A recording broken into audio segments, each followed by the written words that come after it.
Hello, everybody. My name is Kelechi Amadi-Obi. I'm a photographer, a publisher. I publish a magazine called Mania, and an all-round storyteller.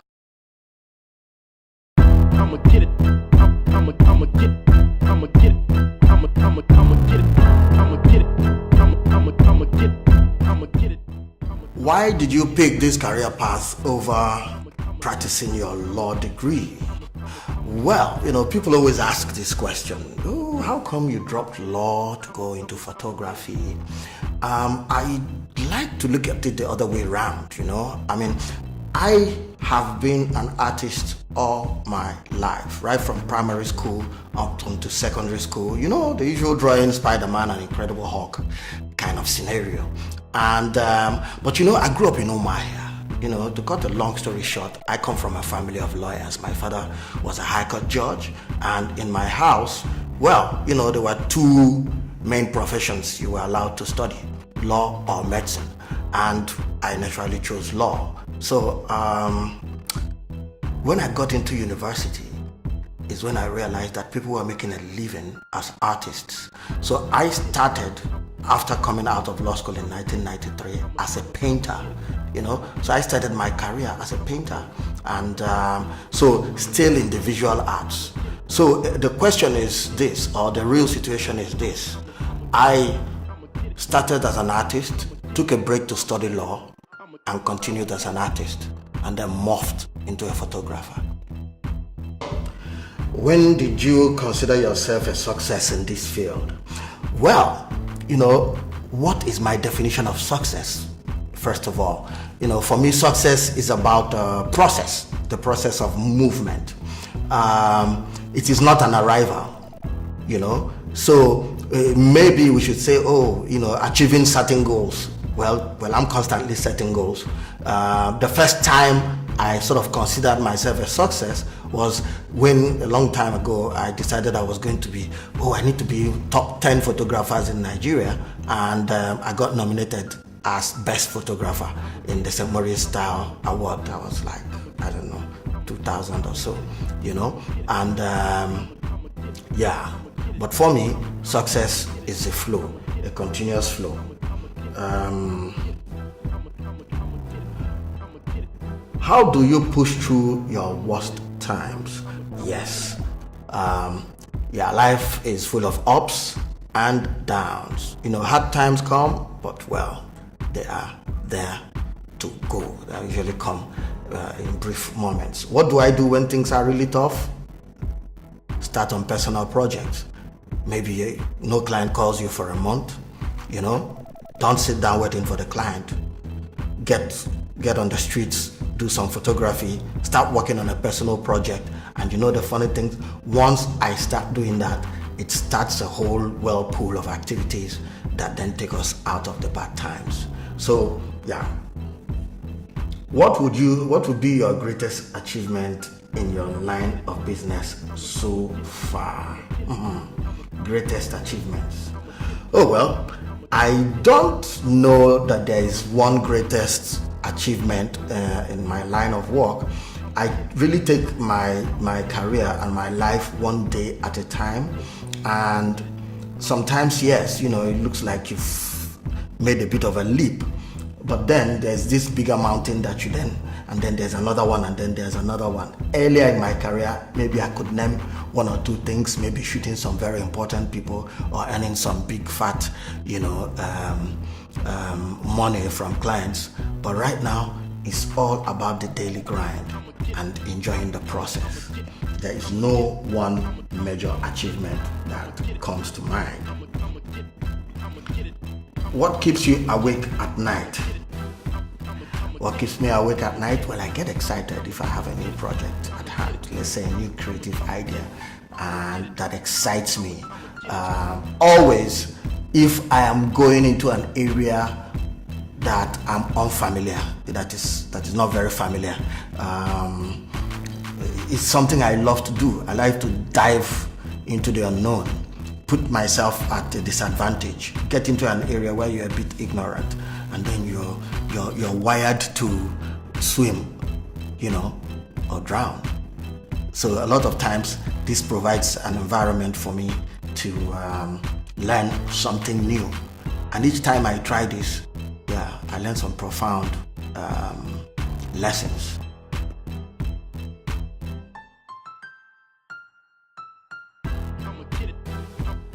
Being someone who a lot of people consider to be a mentor, obviously because you have knowledge and unknowingly influence their craft somehow. Who inspires you, and do you have a mentor?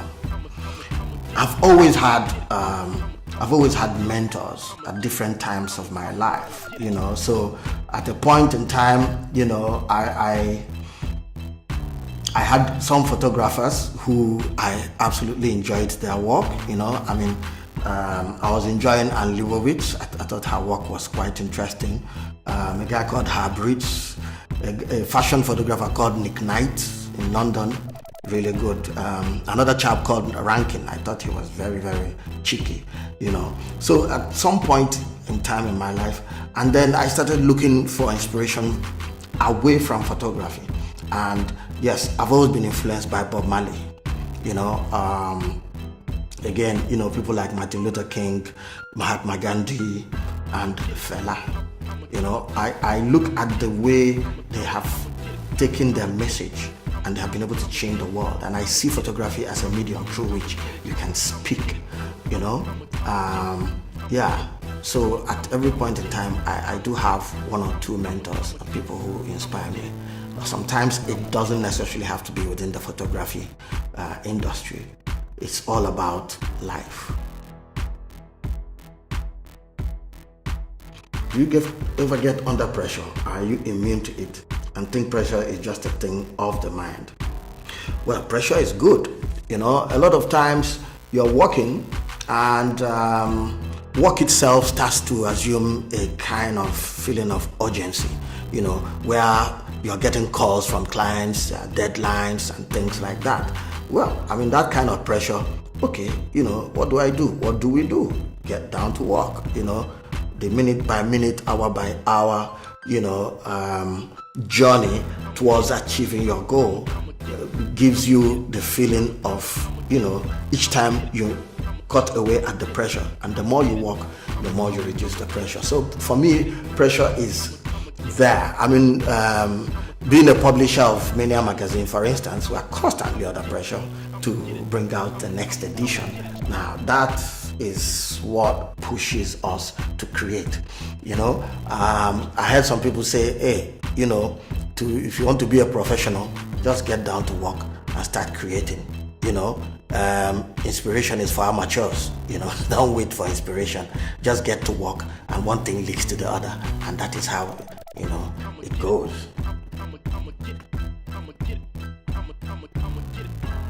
Do you work better with a team or alone? How often do you work with a team, or vice versa? Well, that's very interesting. It's a good contrast, really, between when I was painting in my studio and now I'm a photographer. Painting on one hand is very introspective. You're almost reclusive in your studio, and it is a battle between you and the canvas. But as a photographer, and as a painter, and as the CEO of Kelechi Amadi-Obi Studios, I'm constantly surrounded by a team. I have my photography team, I have my editing team, I have my managerial team, and for Mania, I have my editorial team. And when I'm doing a shoot, we even employ makeup artists, hairstylists. It's all about teamwork. In fact, I enjoy the whole feel. It gives me that feeling of being, a choir master in an orchestra. You have to coordinate all the elements within that team to create a harmony that is one. It's beautiful. I always love working with people. What would you say are your main strengths and weaknesses? Strengths. What are my strengths? My strengths, I would say, is my obsession. I really get obsessed with creativity and my quest for knowledge. I enjoy this whole state of learning and discovering. It gets boring. I get easily bored. I think that's That's the problem. I think one of my major weaknesses is also the strength. This obsession is a double-edged sword. You do that and you start to neglect your friends because you're too obsessed with what you're doing, and things like that. And as much as I try to be focused, I procrastinate a lot. I'm fighting that demon, man. It's one of my weaknesses.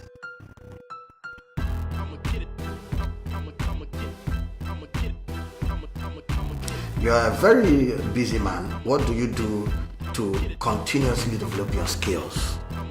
Well,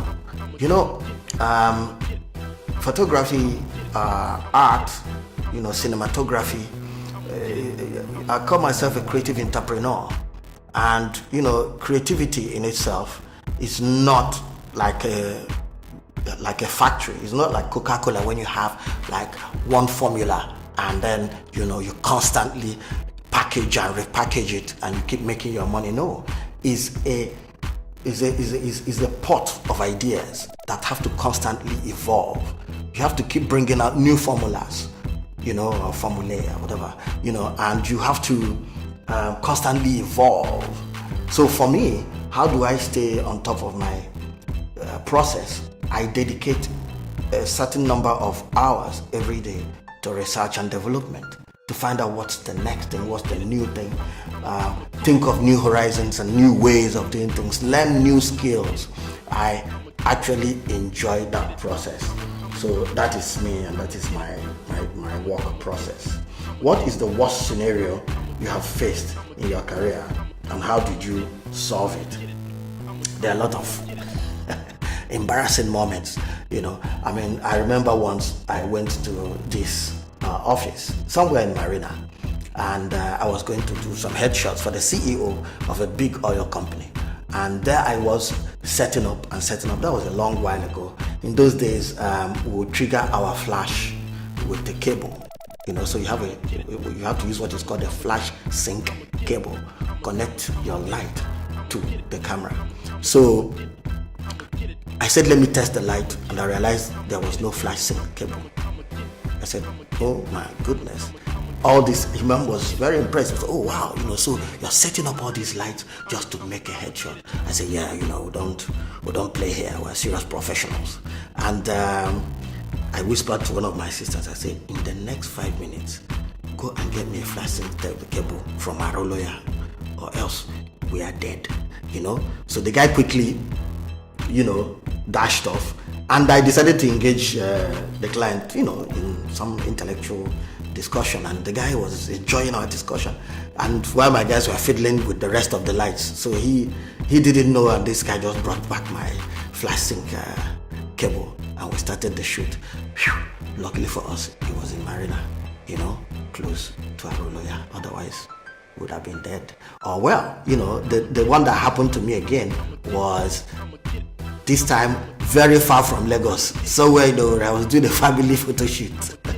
So imagine the big man that flew me all the way from Lagos to only for me to find that my light wasn't working. My strobes were not firing at all. In fact, I couldn't understand what happened. Apparently, when the people switched over their generator, it burnt all the fuses, on my lights. So I told the man that, you know the truth? I absolutely love the light that coming in from your windows. We need to use those lights and get this beautiful ambience, of your sitting room. And the man said, really? I said, yes. That's how they do those pictures in the Buckingham Palace. And I used light from the window. And I was shooting like old school. Everybody, keep very still. Please don't move. And I was, and at the end of the day, we were able to get, really good, family portraits for these guys. So, yes, there are always embarrassing moments. Question is, what do you do about them? Looking back today, do you think you made the best career decision leaving your law background? Any regrets? You could have been a son or even a judge, or by now helping to throw criminals in jail. Oh well. In terms of regrets, absolutely no regrets. I made sure that I got my Bachelor of Law, BL, and I also went to the law school to get, called to bar. And during my youth corps in 1993, I made sure I also went to court to practice just a little bit, just to know whether I was going to have something to miss. So I absolutely have no regrets whatsoever. So if I reincarnate and come back as another person, I would want to be a photographer or an image maker.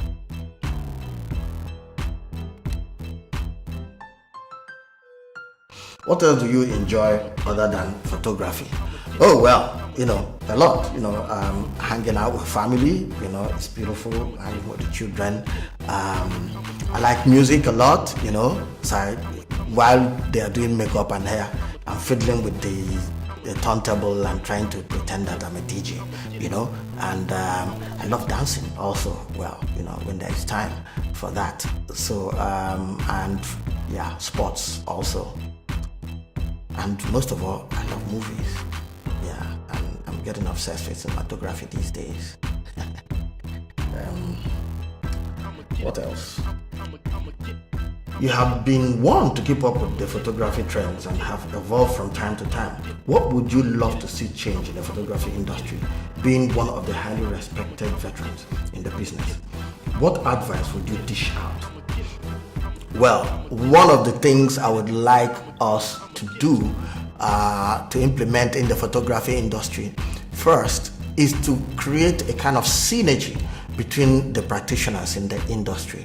I see that people are walking blind. People do not know what the rates are. People do not know what their costs are. People do not know what the standard. There is no standard in the industry. I really don't blame all the photographers, but what I would love to happen is for people to synergize. In my early days as a photographer, I used to be in touch with all my colleagues. So if a client calls and wants me to do a job, and I know that one of my old colleagues worked with that client, I would call them to find out what they were charging that client. That way, I would make sure not to charge less. Instead, I would take the price a little higher. So that way, we ended up helping each other push the industry forward, and it had helped us. But now, there are so many photographers. I think we should find a forum where photographers can understand the business side of photography. A lot of people are very, very talented, but they are not getting good prices for their work. And eventually, they wither because they cannot replace their equipment, they cannot grow, with their infrastructure. So one of the things I need photographers to do is to harmonize their billing process. So, you shouldn't charge below this, no matter how desperate you are. And if that is implemented, I think the industry will grow considerably. Next question. What advice do you have for the youths in particular who are aspiring to be like you and achieve what you have accomplished and even more? The main advice I need to give to people who want to become photographers is, if you say you want to be a photographer, first things first, get yourself a decent camera. Please don't come to me and say, I want to be a photographer, you don't have a camera. You want to be my assistant and do what? You want to learn how to ride a bicycle and you're watching somebody ride a bicycle. If you watch that person for 20 years, you will still not know how to ride a bicycle. So get on the bicycle and start practicing how to fail and get up again, and fail and get up again. So get a camera. So the first thing I want to tell the young people is to get a camera and start shooting. Second thing I want people to know is this: do not go after money before you've acquired the skill. People will say, yeah, right, you don't hammer. Then you tell us, say, make we no look money. Well, the problem is this: if your motivation is money before you've acquired the skill, you will be disappointed because you don't have the skill enough to be paid. But if your motivation is just the art and the process of creating itself, the money will start to follow you. Money becomes secondary. You push through the level where you acquire the skill that you need. So when you see any photographer complaining that clients do not want to pay good money, it means he does not have the skill. Anybody who complains that client is not paying well does not understand that his skill and the quality of work he's presenting is not attracting the right clients. Period. So that's the main advice. Work hard, start to practice, and don't look for the money, go for the passion. And how would you describe yourself in one word? How will I describe myself in one word? Cool? I don't know. Yeah, cool. If you had to ask your family and friends, especially your beautiful wife, to give us 3 adjectives that basically describe you, what would they say? Wow. Okay, now that's a tough one. I think I'll have to pass on that. Yeah, let me pass on that because I'm trying to. On a scale of 1 to 10, how caring are you to other people other than your family? Scale of 1 to 10, I would say 8. I would say 8. What do you enjoy doing in your free time? Oh well, yeah, I've already said that. I like to play music. I like to do a bit of workout. That's fun, and spend time with my family. What's your favorite quote? Favorite quote. Ask not what your country will do for you, but what you can do for your country. I think that sort of sums it up. Do you enjoy traveling the world? Where is your preferred destination and why? We know you love South Africa. Yeah, South Africa is a beautiful, beautiful country. And of course, yes, I know a lot of amazing places in South Africa, but I do think, we have some fantastic locations in Nigeria. Have you been to Obudu Ranch? And yeah, United States is like a whole continent. I absolutely enjoy also going there. Have some really amazing places. So yeah, but I'd like to go to some of the Far East countries, China, I know those kind of places. Yeah.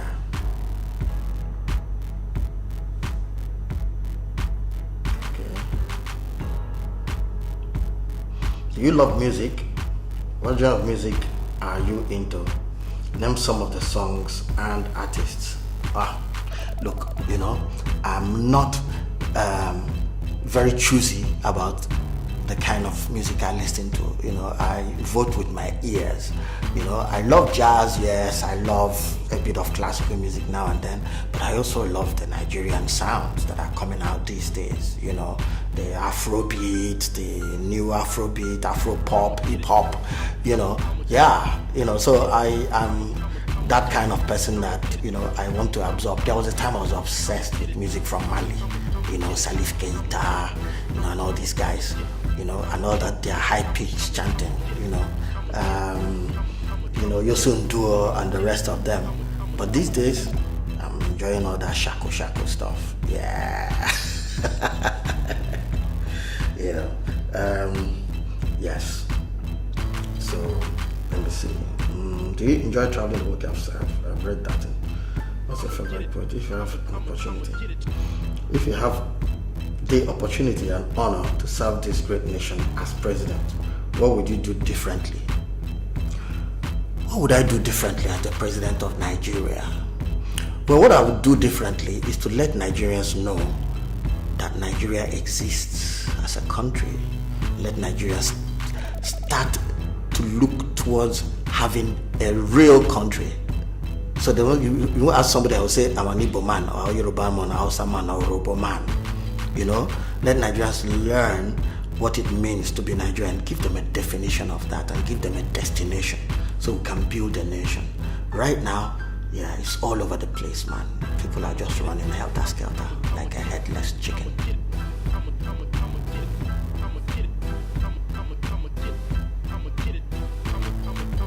Any favorite Nigerian dish you enjoy eating? Or should we ask your beautiful wife? Well, I love okra soup. Amazing. Edikaiko. Wicked. Ofowere as an old man. Very important.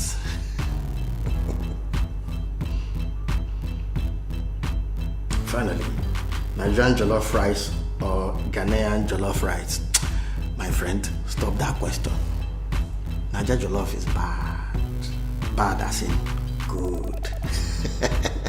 But the Ghana people, they try, sha. Done. Hi, my name is Kelechi Amadi-Obi and you're watching Solid State Side TV. And this is how I did it.